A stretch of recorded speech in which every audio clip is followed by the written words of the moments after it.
I have a friend who's recently started studying the Bhagavad Gita through classes, and she's not so into spirituality. So I actually wanted to know what she picked up from the Bhagavad Gita. Like, what's the basic understanding?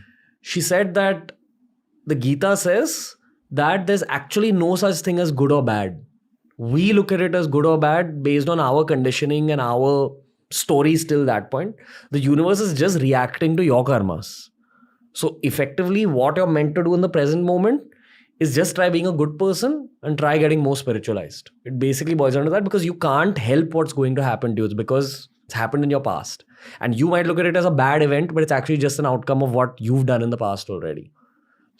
My view? No, please. That's why I'm bringing up this. So again, slight deviation from what exactly you asked. So whenever somebody tells me that Gita says this, first question is, tell me the sloka.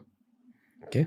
Because the Gita is the most popular book, also is the most abused book. Really? People have their own understanding fed into the Gita. Gita ye bhi bol raha hai, wo bhi bol raha hai. Finally to ek din pata chalega Gita, one book will have for everything. Gita is wonderful text. But Gita is not at all an easy text. People have made it easy because they have their own understandings also they're fed into. Because first of all, nobody knows, most people don't know Sanskrit.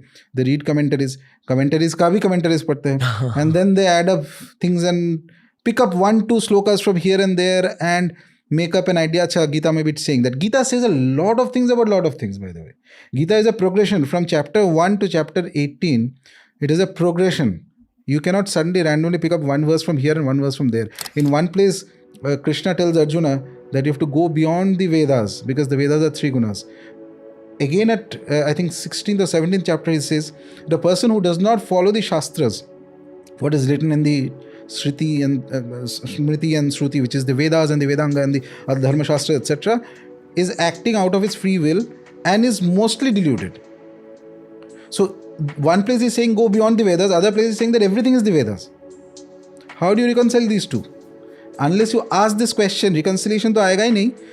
Anyway, this is going to a tangent on the Bhagavad Gita. It's a very terrific text, but it's also a text that to imbibe it correctly, I feel that both at a spiritual and an intellectual level, it requires a certain degree of practice, maturity, and other things are involved in it. So it's fantastic. So anyway, whenever somebody tells that Gita says this, first question I ask is that please tell me which sloka is telling this. Then I can answer you. Because you might think that the Gita is saying this. I might read the sloka and find a different meaning out of it in the context of the other verses. Okay. Because it's not that one verse has to be taken out of context. There's a reason why he says all. He speaks of moksha, I think, in the 4th or 5th chapter. But he doesn't stop the Gita there, no? He could have just said, Arjuna, attain moksha, everything is over. Now, after that also there are other things going on.